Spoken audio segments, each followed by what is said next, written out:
तीसरा का है लौह इस्पात उद्योग। आइए इस चैप्टर के सारे क्वेश्चंस को हम लोग हल करते हैं। सबसे पहले देखिए ऑब्जेक्टिव क्वेश्चन क्या है, भद्रावती लौह इस्पात उत्पादक केंद्र किस राज्य में स्थित है वो हमें बताना है। यहाँ पे आप नज़र डालेंगे भद्रावती जो है ये कर्नाटक राज्य में स्थित है, हमारा बिल्कुल सही होगा। दूसरा है जमशेदपुर स्थित टाटा लौह इस्पात केंद्र की स्थापना किस वर्ष की गई थी वो बताना है। तो यहाँ पे देखिए जमशेदपुर में टाटा लौह इस्पात जो झारखंड में है ये 1907 में की गई थी। ये एक निजी है, यानी ये प्राइवेट लौह इस्पात कारखाना है, ठीक है। इसका नियंत्रण और इसका स्वामित्व कौन सा है, प्राइवेट व्यक्ति के हाथों में है। तीसरा देखिए बोकारो लौह इस्पात केंद्र किस पंचवर्षीय योजना में लगाया गया था। तो यहाँ पे देखिए बोकारो जो लौह इस्पात है चतुर्थ पंचवर्षीय योजना में लगा, बिल्कुल सही होगा हमारा। चौथा देखिए इनमें से कौन लौह इस्पात केंद्र सेल के अंतर्गत नहीं आता।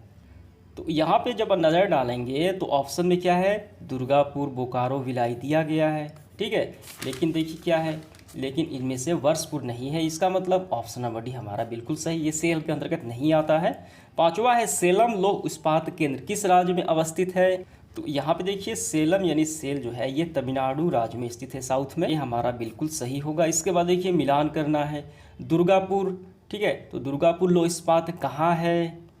तो यहाँ पे देखिए दुर्गापुर जो है वो पश्चिम बंगाल से संबंधित है, ठीक है। तो ये आपका हो जाएगा पश्चिम बंगाल, यानी ग हो जाएगा। विशाखापत्तनम मिला लेते हैं, भिलाई देखिए कहाँ है, ये छत्तीसगढ़ में है। तो यहाँ पे भिलाई जो है यहाँ पे आपका हो जाएगा छत्तीसगढ़ का। भद्रावती, भद्रावती हमने अभी देखा ये कर्नाटका में है। और आपका हो गया विशाखापत्तनम, ये हो गया आंध्र प्रदेश में है। तो ये आपका पूरा हुआ मिलान संबंधी। इसके बाद भरते हैं खाली स्थान को पूरा करना है। धातु को रोलिंग प्रोसेसिंग एवं के निश्चित आकार दिया जाता है डैश, यहाँ पे क्या होगा, तो हमें भरना है यहाँ पे ढलाई, ठीक है। रोलिंग प्रोसेसिंग और ढलाई के द्वारा निश्चित आकार शेप दिया जाता है, फिक्स। उड़ीसा लौह इस्पात केंद्र है, खाली स्थान डैश में क्या होगा, यहाँ पे कौन सा है, उड़ीसा में आपका है राउरकेला, ठीक है, राउरकेला, और इसे सेल भी कहा जाता है। विजयनगर लौह इस्पात केंद्र कहाँ है, ये कर्नाटका में है, ठीक है, यहाँ आपको भरना है कर्नाटक। टेस्को डैश, चौथा देखिए टिस्को को डैश की खानों से कोयले मिलते हैं, तो ये क्या होगा, ये झरिया होगा, ठीक है। टिस्को को झरिया के खानों से कोयले मिलते हैं। इसके बाद देखिए बोकारो लौह इस्पात केंद्र कहाँ है, की सहायता से लगाया गया। तो ये देखिए बोकारो लौह इस्पात केंद्र जो है तो ये सोवियत संघ के सहयोग से लगाया गया, यानी रूस की सहायता से लगाया गया। ये रहे देखिए सेल, आपको लिखना है यहाँ पे सोवियत, ठीक है, सोवियत, और यहाँ पे रूस की सहायता से लगाया गया। इसके बाद देखिए हमारा क्वेश्चन सब्जेक्टिव है, बोकारो लौह इस्पात केंद्र को मैग्नीज किन किन स्थानों से प्राप्त होता है, केंद्रों के बस नाम हमें लिखना है।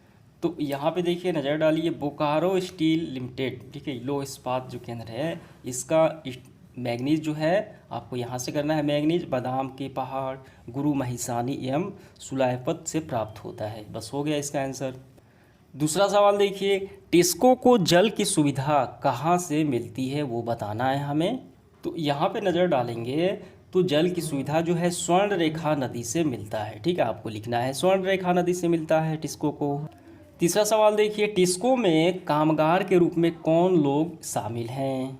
तो आपको ऐसे आंसर लिखना है कामगार के रूप में, यानी टिस्को में कामगार के रूप में जो है देखिए स्थानीय आदिवासी, इनके साथ साथ जो पड़ोसी राज्य हैं बिहार, पश्चिम बंगाल, उड़ीसा और मध्य प्रदेश के लोग भी कार्य करते हैं।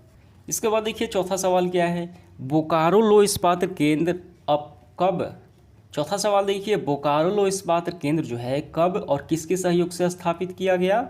तो ये काफ़ी सिंपल है, आपको ऐसे लिखना है बोकारो लौह इस्पात केंद्र चतुर्वर्षीय पंचवर्षीय योजना में 1964 में रूस यानी सोवियत संघ के सहयोग से लगाया गया। इसका आंसर हो गया, समझ में आ गया। देखिए इसके बाद देखिए पांचवा सवाल, टिस्को में बनने वाले कुछ चीज़ों के नाम हमें बताना है, जो जो सामग्री बनती है टिस्को में। तो आपका आंसर ऐसे होगा, टिस्को संयंत्र में सलाखें, गर्डर, पहिए, पटरिया, चदर, स्लीपर एवं फिश प्लेट बनाए जाते हैं।